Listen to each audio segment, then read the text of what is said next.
Before science was born, the world was ruled by fear. Lightning was called the wrath of Zeus. Earthquakes were said to be Poseidon's dance. There were no explanations, only beliefs. But amid that chaos, a child from Stagira emerged. His name was Aristotle, and he dared to question everything. He saw lightning not as a curse, but as a phenomenon. He saw the stars not as symbols, but as a system. And in a world bowed to myth, Aristotle was the most dangerous kind of rebel, because his weapon wasn't a sword, but logic. People called him insane. His philosophy was seen as an insult to the gods. But Aristotle only smiled, because he knew truth does not need permission to exist. While the world prayed to the heavens, Aristotle began to read them. In ancient Greece, asking too many questions could get you killed.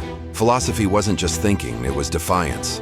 When priests claimed the stars moved because of the gods, Aristotle asked, then why do they move in the same pattern every night? That question shook the world. He didn't reject belief, he only refused to stop thinking. The followers of myth glared at him with hatred.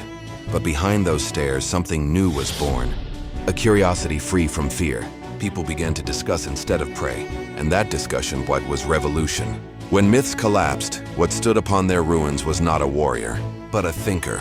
For myth, the world was moved by gods. For Aristotle, the world worked like a machine. He began recording everything: the movement of the moon, the shape of leaves, the flow of water in rivers. Every observation was not a miracle, but a pattern. He wrote, "Everything that moves is moved by something." And that sentence changed the course of science forever.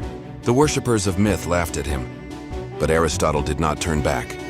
He gazed at the universe with eyes no one had ever possessed before, eyes that sought laws behind wonders. When others saw miracles, Aristotle saw causes. Every logic has an enemy, beautiful words that deceive. Greek poets glorified myths, writing of gods who sent rain and raised storms. But Aristotle shattered that romanticism with a single line. Poetry entertains. Logic explains. That statement ignited Athens. Philosophy clashed with literature, truth with beauty. Poets accused him of insulting the people's faith. But Aristotle never sought to erase myth. He only wanted humanity to distinguish between what is real and what is beautiful. He didn't kill myth. He locked it inside the word fiction.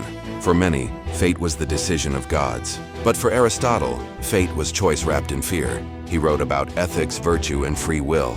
Man, he said, is not a puppet of the heavens, but a being capable of choice, thought, and error. This idea shook the foundation of Greek mythology. If man controlled his own life, then what was the purpose of prayer, sacrifice, or prophecy? People grew angry. But some fell silent because deep down, they knew the philosopher might be right. For the first time in history, humanity dared to say, perhaps even the gods can be wrong. Aristotle believed, if you wish to know God, look at his creation, not his myths. He observed birds, fish, and insects for hours. He recorded every motion with a precision that rivaled prayer. And beneath it all, he saw one thing. Nature has its own language. The world was not a stage for miracles, but a system governed by laws. Whenever he wrote about anatomy or the stars, the priests sneered, but his notes kept growing. And those notes would become the foundation of modern science. The gods may have shaped the world, but it was Aristotle who first understood it. They worshipped miracles. Aristotle built method. He wrote Organon, a collection of books on logic. Not prayers, not stories, but a system of thought. To a world of myth, it was like an explosion, shattering old beliefs. Now every claim must be tested.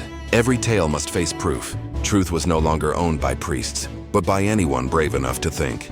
Myth creates miracles for a night. Logic creates civilizations forever. And every time humanity thinks too far, myth tries to scare it back. When Aristotle's teachings spread, priests claimed the world was losing faith. Disasters were called punishment. Diseases were called wrath. But Aristotle stood firm. He didn't fight belief. He demanded understanding. If lightning is a god, he said, then let me know him and through his thunder. The gods never replied, because in the end, knowledge was the only prayer ever answered. Centuries after his death, Aristotle's logic returned. This time in laboratories. Scientists copied his works. Theologians borrowed his logic to understand faith. The world transformed. From ritual to research, Aristotle was no longer seen as a disturber. He became a foundation. He once challenged the gods and was eventually crowned as a prophet of knowledge. Myth died loudly, but logic lives in eternal silence. Today, the modern world speaks his language. Cause, evidence, and observation. From philosophy came science. From doubt came knowledge. Aristotle never saw the modern world, but the modern world is the result of his mind. He did not destroy myth. He only taught humanity how to tell it apart from truth.